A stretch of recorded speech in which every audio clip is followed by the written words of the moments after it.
Gotas de Misericordia presenta el Evangelio de hoy. En aquel tiempo, Jesús atravesó de nuevo en barca a la otra orilla. Se le reunió mucha gente a su alrededor y se quedó junto al mar. Se acercó un jefe de la sinagoga, que se llamaba Jairo, y al verlo, se echó a sus pies, rogándole con insistencia: «Mi niña está en las últimas. Ven, impón las manos sobre ella para que se cure y viva». Se fue con él y lo seguía mucha gente que lo apretujaba. Había una mujer que padecía flujos de sangre desde hacía 12 años. Había sufrido mucho a manos de los médicos y se había gastado en eso toda su fortuna, pero en vez de mejorar, se había puesto peor. Oyó hablar de Jesús y, acercándose por detrás, entre la gente le tocó el manto, pensando: con solo tocarle el manto curaré. Inmediatamente se secó la fuente de sus hemorragias y notó que su cuerpo estaba curado. Jesús, notando que había salido fuerza de él, se volvió enseguida en medio de la gente y preguntaba: ¿quién me ha tocado el manto? Los discípulos contestaban: ¿ves cómo te apretuja la gente y preguntas: ¿quién me ha tocado?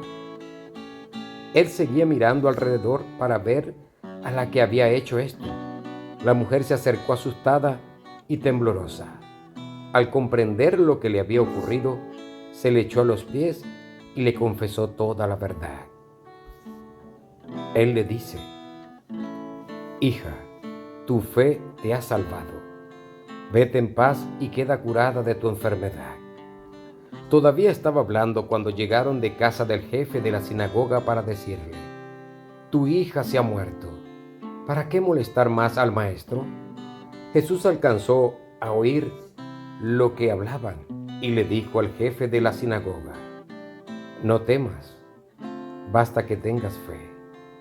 No permitió que lo acompañara nadie más que Pedro, Santiago y Juan, el hermano de Santiago.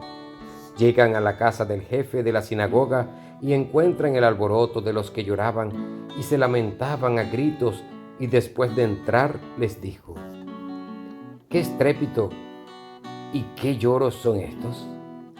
La niña no está muerta, está dormida». Se reían de él, pero él los echó fuera a todos, y con el padre y la madre de la niña y sus acompañantes entró donde estaba la niña. La cogió de la mano y le dijo: «Telitá cumi», que significa: «Contigo hablo, niña, levántate».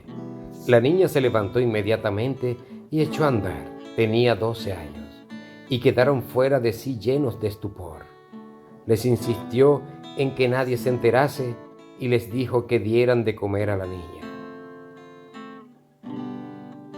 Palabra del Señor. Basta que tengas fe.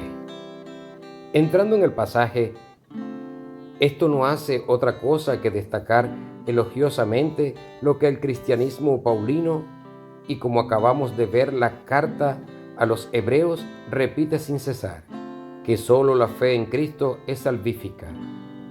Así, tanto la hemorroísa judía como el jefe judío de la sinagoga son elogiados por haber descubierto esta verdad, lo cual no es sino un avance en la religión con respecto a sus coetáneos judíos, centrados en la eficacia salvífica de la observancia religiosa. Y sin embargo, un detalle no se nos escapa.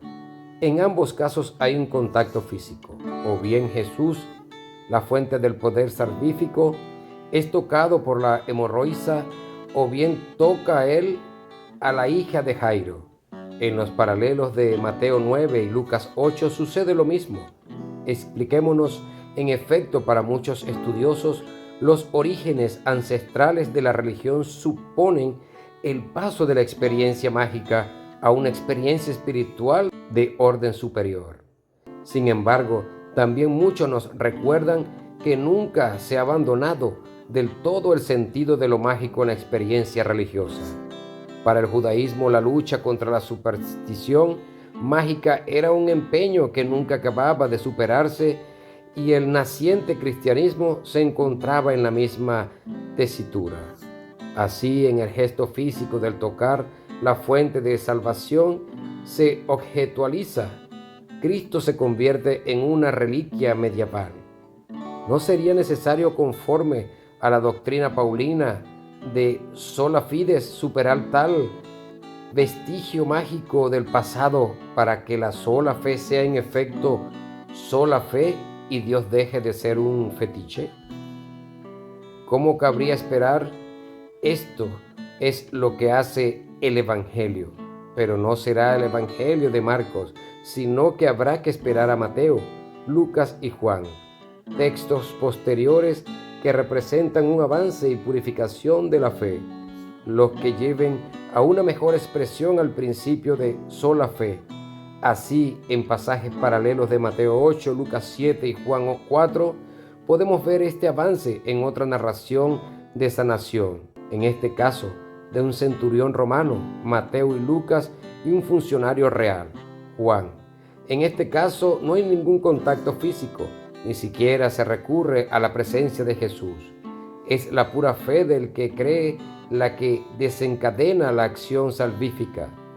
Lo que el evangelista no deja de enfatizar mediante una vehemente aprobación puesta en boca del propio Jesús. Pero nuevamente no se nos pasa por alto el detalle. Frente al caso anterior, protagonistas judíos en este segundo de fe estilizada, los protagonistas son paganos y en principio oponentes por su condición social. Esta señal no debe ser minusvalorada para comprender el desarrollo subsiguiente de la fe y la religiosidad cristiana a lo largo de los siglos. En efecto, el proceso de esclarecimiento de la fe no terminó con el Evangelio, más bien comenzó con él. En su propio desenvolvimiento, la fe ha continuado buscándose y purificándose a sí misma, y no solo en la persona del sincero creyente, sino especialmente por medio de aquellos que por principio serían los discordantes, los alejados, los oponentes, críticos, herejes, disidentes, agnósticos, ateos, personas que tanto y tanto han aportado al proceso de definición de la fe cristiana, de modo que ésta pueda esperar alcanzar a ser en verdad sola fe.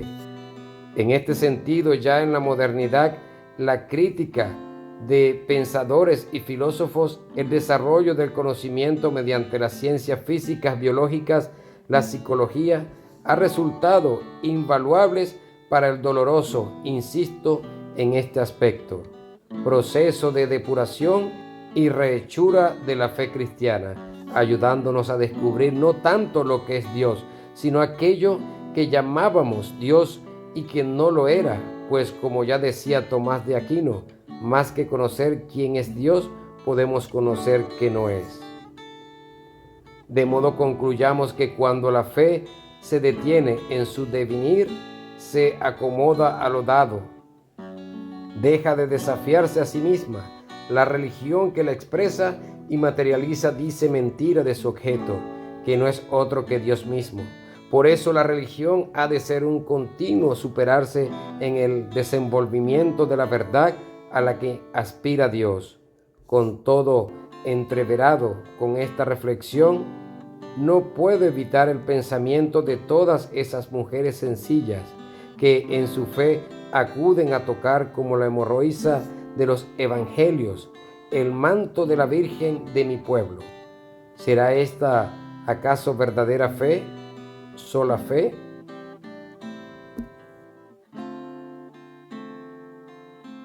La Biblia enseña que los seguidores de Jesús necesitan continuar escuchando el Evangelio aún después de haber nacido de nuevo. Los cristianos deben meditar sobre el Evangelio todos los días en su lectura personal de la Biblia, y los pastores deben predicar el Evangelio en cada sermón.